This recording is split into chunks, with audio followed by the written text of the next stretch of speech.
Señores, ustedes seguramente la recuerdan porque muchos de ustedes se conectaron con nosotros cuando a su vez nosotros nos conectamos con ella en el exterior. La descubrimos a través de nuestro Facebook, sabíamos de su trabajo periodístico como, por ejemplo, corresponsal del semanario Brecha, egresada de la Universidad de la República, egresada también de la Universidad de Padua. Ahora le vamos a preguntar al respecto. Ha vuelto a casa luego de un trajinar por muchos países y de observar y de vivir, de experimentar esas realidades muy complejas que vive el mundo. Ella se describe a sí mismo como una profesional que básicamente gusta de estar en esos sitios en crisis, en esos sitios en conflicto. Estamos hablando de María Eugenia Rodríguez, a quien estamos dando la bienvenida. ¿Cómo estás, María Eugenia? Buen día. Buen día para todos, muy bien, muchas gracias. Gracias por estar con nosotros. ¿Qué debí decir de tu presentación que no lo dije de pronto? Yo digo siempre que lo que me gusta es contar historias. Historias desde Uruguay o historias de donde sea. Básicamente soy una contadora de historias. Eso es lo que me gusta decir. ¿Por el medio escrito o el medio audiovisual?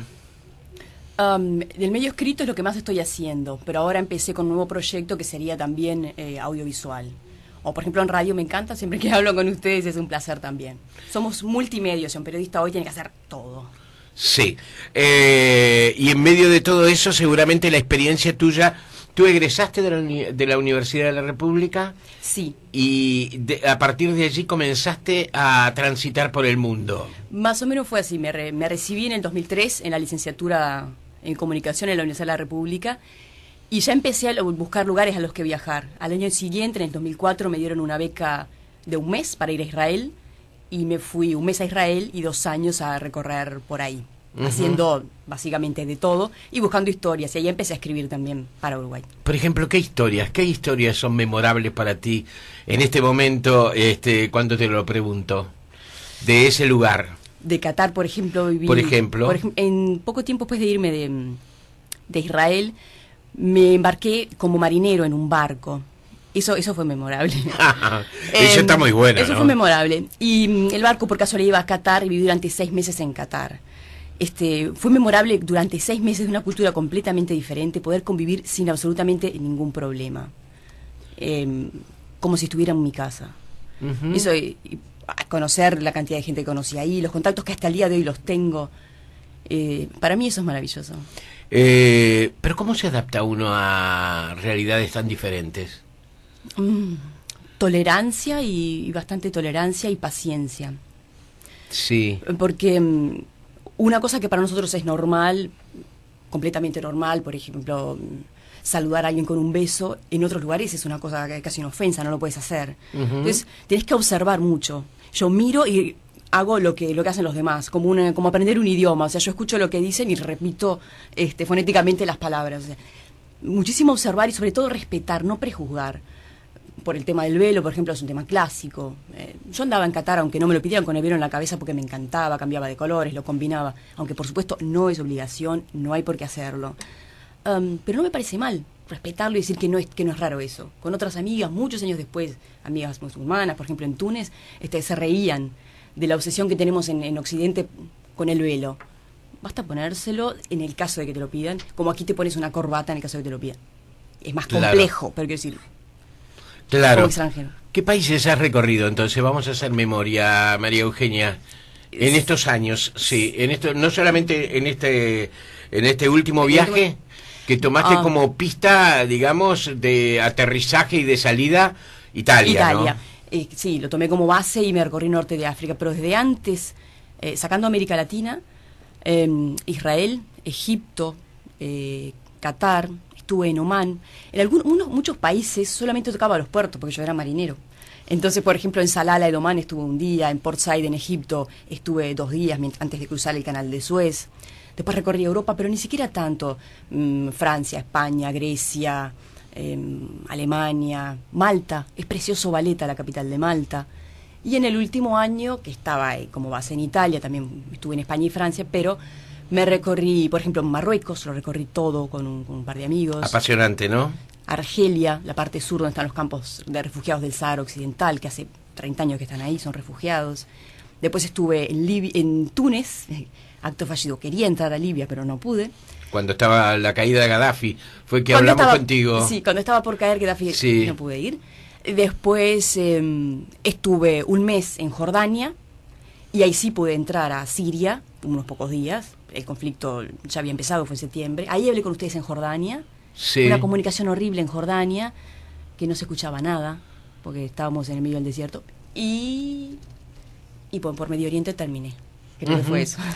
Como marinero, se dice que una de las actividades más duras es la de los hombres de mar, ¿no? La de la gente de mar. ¿Cómo te adaptaste a eso? Tenés una capacidad de adaptación importante. Es lo que te decía, sí. Un poco lo traigo y otro poco lo hice. Adaptarse a cualquier cosa. Hay un dicho que se llama: para viajar sin dinero, de marinero, que lo dicen en España. Y era la manera. Hay mucha gente que navega porque quiere hacer otras cosas, o porque quieren viajar, porque quieren conocer periodistas o fotógrafos, y la manera de financiarse porque por viajar te pagan. Yo viví en un momento en una cabina de 2x2 con una chica filipina, una italiana y una española. Yo creo que después de haber vivido 6 meses como marinero, después trabajé otros 2 años más en otros barcos. Mañana yo caigo en Nueva Delhi y tengo que vivir con un turco, sí, un japonés y una sí. americana, y puedo hacerlo. Sí, te vas a sentir en un hotel 5 estrellas. Sí. En un hotel 5 estrellas. La noticia muchas veces es conflicto, ¿verdad? Lo que se sale de lo normal, eso lo convertimos en noticia, por lo menos es lo que se divulga generalmente. Aquello que sale del control de lo que ocurre todos los días. Dentro de eso, una zona privilegiada de la información hoy está relacionada a los temas de conflictos, ¿verdad? De conflictos de naciones, de conflictos de seres humanos, de conflictos de culturas, de choques de culturas para algunos, ¿verdad? ¿Por qué te interesó ese mundo que significa riesgo? Es una pregunta que te hice un día, pero que hoy de pronto lo puedo conversar un poquito más largo. No me acuerdo que te contesté. Siempre me interesó, pero sobre todo porque cuando hay un conflicto es muy difícil saber qué es lo que realmente está pasando. Si uno, como dice un amigo mío, si no entierro los tacos de mi bota ahí, yo no sé si lo que me están contando realmente pasa. Un ejemplo muy claro, creo que te lo conté una vez, respecto a Siria. Ahora no sabemos quién causó la matanza en Siria, por ejemplo. Yo no me atrevo, no tengo ni idea quién fue. Si no tengo yo mis pies ahí y no estoy viendo con mis ojos y hablando con la gente, aunque no veas el evento puntual, según dice John Lee Anderson, es casi una falta de respeto hablar de algo en lo que uno no está viviendo. Entonces, eso es lo que me interesa. Ser periodista, pero estar ahí. O sea, por supuesto te informas, lees todo el internet que quieras, todos los diarios que quieras. Pero un día, 2 días de estar viendo la realidad con tus propios ojos, y aunque no puedas contactarte demasiado porque ni hablas el idioma, eso es impagable. O sea, te da una lluvia de información que de otra manera no se obtiene, en mi opinión. ¿Y cómo lo pasan los periodistas en escenarios complicados, conflictivos? Los periodistas son los únicos que van a un escenario complicado y conflictivo porque quieren.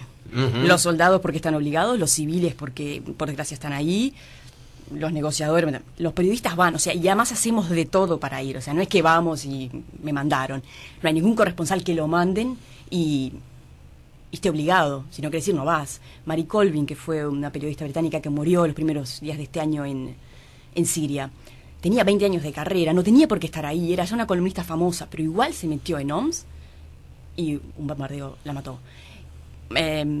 Vamos porque queremos, o sea que lo pasás duro, es difícil, pero para mí no tiene precio. O sea, y todas las personas que conozco que están ahí, en este momento dan una mano por estar en Siria. La mayoría de los colegas con los que yo me contacto, aunque no los conozca, pero hablo así, o sea, ahora está todo el mundo en Egipto, hay unos pocos todavía en Libia, aunque se habla poco de Libia, se olvidaron. Todo el mundo quiere estar ahí, quiere saber qué es lo que está pasando. Estamos todos haciendo cola para sacar visa para Irán, por ejemplo. ¿Y por qué es tan importante contarle a la gente lo que está pasando allí? Porque alguien tiene que ir a contarlo y lo que está pasando ahí puede determinar muchas cosas para nosotros. O sea, lo que pase en Siria, aunque a nosotros nos parece rarísimo, puede determinar tal vez lo que pasa en Irán, y el precio del petróleo nos va a afectar a todos. Y la crisis de España también nos va a afectar a nosotros. O sea, No somos una isla, aunque la página de noticias en Uruguay son una carilla. Nos afecta fuertemente. O, desde otro punto de vista, derechos humanos. Las personas que en este momento están siendo violadas, torturadas, o lo van a hacer mañana en Libia o en México, si tú te ocupas de derechos humanos, no puedes ser indiferente a eso, porque está pasando al lado al lado, es una manera de decirlo, pero está pasando hoy. Entonces, si hacemos una campaña para juntar firmas para salvarle, no sé, la vida de una mujer que está por ser lapidada, bien, hagámoslo. Me parece que hay que actuar en muchos otros ámbitos y no solamente... Claro. Conocemos la pobreza tal como... Estamos hablando del ciudadano común, ¿verdad? ¿Conocemos la pobreza como se manifiesta en sus peores índices en el mundo, María Eugenia? ¿En Uruguay, dices tú? Sí, claro, los seres comunes. ¿Tenemos una idea clara de lo que significa, más que la pobreza, la indigencia, el estado más primitivo del ser humano? Muchas veces no, aunque lo tengamos al lado, muchas veces no. En Uruguay yo antes de irme hacía encuestas para el INE, porque pagaban bien y me tenía que financiar, aunque era periodista. Y recorríamos mucho la zona precaria, atrás del cerro, etcétera. Y yo mismo ahí conocía una realidad que tal vez estando en 18 de julio no la veía. Pero, por ejemplo, ir a un campo de refugio, porque aunque sí que hay pobreza, tienes algún lugar al que recurrir siempre. O hay un refugio, o hay un vecino, o hay un sistema de supervivencia, por ejemplo, en 18 de julio. Por ejemplo, en un campo de refugiados no hay escape, o sea, no hay esperanza. Eso es terrible, yo eso no lo había visto antes. Y te digo, aquí había recorrido bastante, soy del interior, no es que nací en Montevideo y no salí de aquí. El hecho de que una persona que sale de un conflicto, ya expulsada, por ejemplo, de Eritrea de un conflicto, llega a Libia donde era muy maltratada. Pero aún así, dicen, no, me contaban, pasamos 60 días para atravesar el desierto de Kufra. Querían llegar a Italia, no pudieron, los vendieron a los traficantes, quedaron en Libia. En Libia lo arrestaron a una persona por 6 meses. Le preguntó, ¿por qué? Dice, ¿por qué qué? ¿Por qué te arrestaron? No había ningún motivo, o sea, él ni siquiera sabía, o sea, no existía motivo en Libia para arrestar a un inmigrante. Pero aún así había conseguido trabajo y tenía una vida. Cuando tenía eso, estalló la guerra, empezaron a bombardear, tuvo que escaparse a un campo de refugiados. Si ya no tenía nada en su casa, ya no tenía nada en Libia, en el campo de refugiados era realmente... Era la nada en sí mismo. Y muchos de ellos están todavía ahí. Era un desierto, a donde te hagan llegar a la vista. No había un árbol, carpas, o sea, arena roja. Cuando había tormenta de arena, no te voy a explicar la tristeza que era. Y cuando llovía, se te partía el corazón en 1000 pedazos. Y de ahí no podían salir. Esa gente aún tiene la fuerza de decir no, de hacer proyectos y tal. Claro, te dan unas lecciones de vida tremendas, pero eso yo nunca lo había visto realmente. Claro. María Eugenia, yo más que preguntarte, por ejemplo, comparativamente si los pobres uruguayos se parecen o los indigentes a los de otras partes del mundo, si nosotros los ciudadanos tenemos conciencia de los niveles en los cuales hay muchísima gente viviendo hoy en el planeta. No, creo que no. Creo que no, porque si fueras consciente te sacabas todo lo que tenés puesto y se lo dabas a la persona que ves en la calle. Lo harías, o sea, cuando sos consciente de eso, todo te molesta, o sea, te sobra la ropa, te sobra el teléfono. No podría, o sea, cuando sos consciente de eso no puedes vivir con todo lo que tenés, aunque sea poco. Eso le pasa, te pongo un ejemplo muy simple, cuando fuimos a los campos de refugiados saharauis, que viven en la Hamada, en el sur de Argelia. Hamada se llama mucho de algo terrible. Cuando hace calor es el infierno, cuando hace frío es insoportable, el viento, o sea, ni siquiera hay arena, es estepa pelada. Todos los que íbamos ahí dejábamos la mochila entera, con todo lo que teníamos aún, la dejabas así, o sea, ni siquiera les decías, lo dejabas ahí, porque llevarte algo de ese campamento, aunque era, o sea, te quemaba las manos realmente. Eso para que veas cuánto somos inconscientes de lo que está pasando una persona al lado nuestro. Seguimos con la periodista María Eugenia Rodríguez. Me decías que el miedo en alguna de esas zonas es un golpe, ¿verdad?, en el pecho, un impacto fuerte, duro. Y tú me decías, yo soy lejos de ser una persona valiente, pero sin embargo, solo las personas valientes pueden hacer ese tipo de cosas y abordar el escenario. Es como ponerte a prueba a ti misma. Sí, nunca fui muy valiente realmente, soy muy prudente, bastante prudente. El caso que te contaba de este miedo terrible fue al entrar en Siria. Todavía no había la guerra abierta, lo que yo llamo que hay ahora, pero estaba empezando el conflicto, fue en septiembre. Entonces, entrar ahí, tú sabías que estaba prohibido entrar periodistas. Y yo dije, bueno, voy a ir igual, porque ya no había podido entrar en Libia y estaba en deuda conmigo misma. Cuando iba camino a la frontera en el taxi con un taxista de manos enormes, ojos amarillos, estaba diciendo, no busques excusas, no te bajes del taxi, tenés que seguir, tenés que seguir. Cuando pasamos la frontera, nos cambiamos de taxi 2 veces, había toda una estrategia para entrar. Nos paró, yo esto lo cuento en un artículo, creo, en Brecha. Nos paran, había controles muy fuertemente armados en el camino a Damasco, nos para un policía, el taxista sin decir nada baja el vidrio, le da todos los pasaportes. Yo no entendía árabe, algunas palabras entiendo, pero el hombre preguntó, ¿estos quiénes son? ¿Serán periodistas? Porque turistas no estaban entrando evidentemente a una zona de conflicto. Y el taxista le dice, no, mi amigo, el que me hizo entrar, este sirio, que era verdad, y ella es su novia, que no era verdad. Le entrega los pasaportes y dice, está bien, sigan. Y el conductor del taxi, sudando, dice, mafi musquila, o sea, no hay problema. Solamente buscan periodistas. Enti sahafía.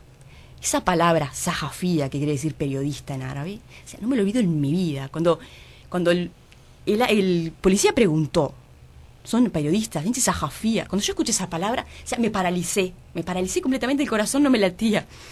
Empecé a hacer una estrategia, respiraba 3 segundos, expiraba tratando de mirar porque si nos paraban también tenía problemas mi amigo, que sabía que era periodista. Y el taxista creo que hacía como que no sabía que yo era periodista, pero ¿qué más iba a hacer? Es taxista, sabe de sobra quién está entrando y quién no. Claro. Yo me tuve que armar de todo lo que tenía para no bajarme del taxi. Si no saben qué, no entro, me vuelvo. Claro. María Eugenia, te cambia como persona la experiencia, ¿no?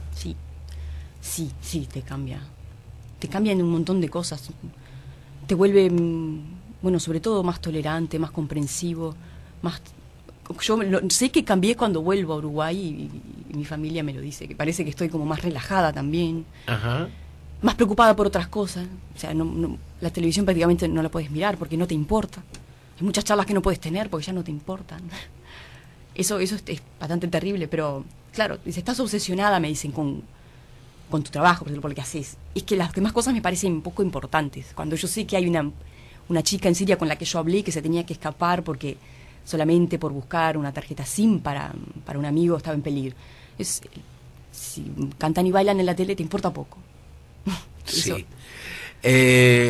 María Eugenia, el periodismo está cambiando hoy en el mundo, en un mundo en cambio, por lo menos se están cambiando las herramientas. Sí.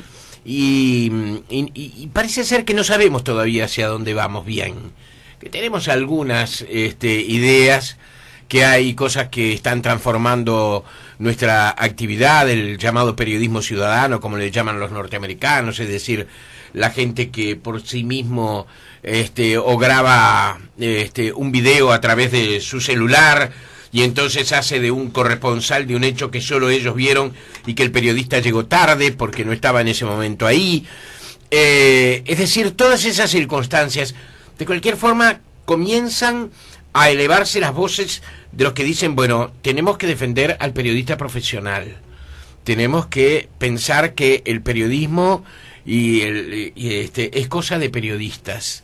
¿Cómo está la situación concretamente en ese tránsito, verdad, que tenemos todos, donde se acumulan tecnologías y forma de expresión nueva de la información? Sí. Aquí cito a uno que me encanta, que es Enrique Meneses Español, el primero que estuvo con el Che en la sierra. Cambiaron las herramientas, pero el periodismo es el mismo. Para hacer periodismo hay que ir y poner los zapatos en el barro. O sea, cambia la herramienta, tú ahora tenés, rápidamente puedes informar, rápidamente donde tú estuviste se sabe, si no tú estuviste tú lo sabe otro, pero para hacer periodismo tenés que hacer eso. O sea, no hay otra manera. Periodismo ciudadano, claro, antes el periodista era intermediario y con quien había hablado el periodista, el destinatario final de la noticia no lo sabía. Con quién había hablado Kapuscinski, que la mitad de los informantes se los inventó, lo supimos después. Nosotros no lo sabíamos. Ahora sube directo a la red y es la persona a la que tiene que saber si aquel video es verdadero o no. Pero no lo confundo en ningún caso, periodismo ciudadano, con periodismo. Porque el que sube aquel video no tiene la capacidad de juzgar o no tiene un contexto más grande, que lo tiene que tener el periodista, más completo. Por supuesto, es mejor que se estén subiendo miles de versiones para que tú tengas una amplitud mayor de lo que está pasando. Pero me parece una buenísima época para el periodismo esta. O sea, hay una cantidad de periodistas haciendo una cantidad de cosas y se va, como te contaba, por ejemplo, en Libia, que uno de los que fallecieron después, Tim Hartington, dijo, ¡ay! Está lleno de chicos de 20 años recorriendo Libia con una cámara gigante al hombro que los van a matar a todos. Finalmente falleció él por una circunstancia terrible, pero estos que se estaban haciendo los huesos al periodismo, lo hacían porque les gusta. Entonces eso también te permite que haya más periodistas. El hecho de que si tú vas con tu cámara a una zona de conflicto, te informes y reportes, te permite después crearte también tu carrera. Claro, estás empezando, lo mismo que si empezaras en radio mañana, no vas a tener una opinión muy formada. Claro. Me parece que es buena época para el periodismo. Buena época, sí, seguramente que sí. Lo que está mucho en discusión es cómo se va a mediar con esos procedimientos nuevos que hoy se han acercado a la gente. Cómo la gente va a elegir incluso la forma de llegar a informarse, de tener conocimiento de las cosas que suceden. ¿Cuáles van a ser las vías más atractivas? Porque también tiene que ver con el mercado esto. Si no tienes oyentes, si no tienes televidentes, si no tienes lectores, la lección enseña que te quedas sin lugar, te quedas sin micrófono, sin cámara, es decir, ¿qué va a pasar con nosotros en ese sentido? ¿Cuál va a ser nuestra imaginación? Sí, claro, hay que adaptarse. En este caso, digo, los medios tienen que adaptarse, porque si uno compra el diario de mañana, o mejor dicho, ve la tapa del diario, pero ya abrió Twitter y todos esos titulares ya están, y de hecho ya se saben las consecuencias de eso que está en la tapa del diario. El diario no lo vas a comprar, tiene que ser más interactivo, tiene que ser más inmediato, porque si no estás contando las noticias de la semana. Pienso que, por ejemplo, una revista semanal más profunda, un análisis para quien le interese, ¿no? Sí. Enterarse más profundamente de las cosas. También es un mercado interesante, o sea, el periodismo bien hecho. Y la inmediatez la tenés en Internet, o sea, en el papel, en el impreso, no, es imposible. Claro. María Eugenia, de retorno a Montevideo y decidida a quedarte en Montevideo. ¿Sos de Montevideo o del interior? Soy del interior, soy de Santa Clara de Olimar. ¡Caramba! Pueblo de 2.000 habitantes. ¡Caramba! Lanza en mano, anduvo por los países en conflicto como los países árabes.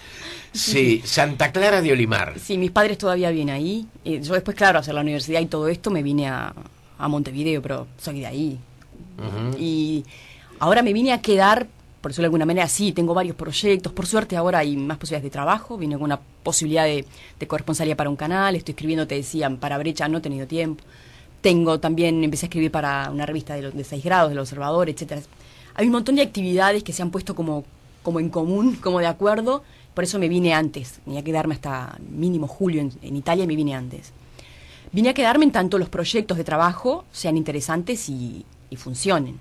Sí, si surge, no sabemos nunca qué puede pasar. Hay fotos muy lindas tuyas en distintos lugares en el mundo, algunas de ellas muy graciosas, otras muy dramáticas. Sí. Es decir, que eso de la comedia y la tragedia pudiste observarlo en directo, ¿verdad? En algunos lugares. Sí, un poco en este último artículo que sale lo cuento. En las situaciones más dramáticas con otros compañeros, porque enseguida eso está bueno, amigos, compañeros del alma que lo conociste ayer y hoy ya das la vida por él. Nos matamos de risa, o sea, no podíamos entrar en Libia y nos reíamos, éramos 2 periodistas desgraciados ahí en la frontera, olvidados del mundo, que no podíamos, y sin embargo lo pasábamos muy, por supuesto sacamos unos testimonios también muy buenos, pero nos tomábamos a risa nosotros mismos. Sí. Y eso está bueno. ¿Cómo es el clima de la gente que toma el peso, ¿verdad?, de informar en situaciones críticas? Hay, como en todo, hay situaciones bien definidas. Quien es corresponsal de Al Jazeera, por ejemplo, es un star de Hollywood, tiene todo. De hecho, cuando iban a llegar los corresponsales, la gente hacía una manifestación para que los vieran. Por ejemplo, una manifestación contra Gaddafi. Los de CNN, los de, yo qué sé, grandes canales, tienen toda una parafernalia alrededor, que también son un poco intocables, no ven mucho la relación con la población porque está ya rodeado de... Y después hay una enorme cantidad de gente, tanto periodistas locales, que no tienen la trascendencia que tiene un periodista extranjero, como periodistas extranjeros freelance, como yo, como Ferdinand, como una cantidad que cuento, que recorremos todo y nos ayudamos un montón. Por ejemplo, yo antes de ir a cualquier país, por supuesto, le escribo a todos los periodistas que sé que estuvieron ahí. Y el 90% me contestan, me dan el teléfono del taxista que utilizaron, del fixer, me dicen cuál es el hotel más seguro, me dicen a dónde no ir. no saben quién soy porque nunca me vieron. Lo mismo a mí, por ejemplo, cuando entré en Siria, después un montón de gente me preguntó, Eugenia, ¿cómo entraste? ¿Qué paso era el más fácil? ¿Qué estrategia utilizaste? Y yo a todos les contesto y a todos les doy lo máximo que puedo. Es muy de camaradería y muy de ayudarse porque es muy difícil sobrevivir para un freelance creo que en zona de conflicto todos se ayudan muchísimo, ¿no? ¿Alcoholismo? ¿Entre los periodistas? Sí. No, en esta zona no, porque conseguir alcohol ya en sí mismo... No. Claro, ¿droga? Tampoco, no, para nada. No, no, es que tenés que estar con todos los sentidos alerta, no, o sea, a mí se me pasaría por la cabeza. Un día me acuerdo que estaba yo en el hotel destruida, me tocan la puerta a 11 de la noche, Ferdinando, un amigo. Eugenia, encontré un bar donde venden cerveza. Vamos.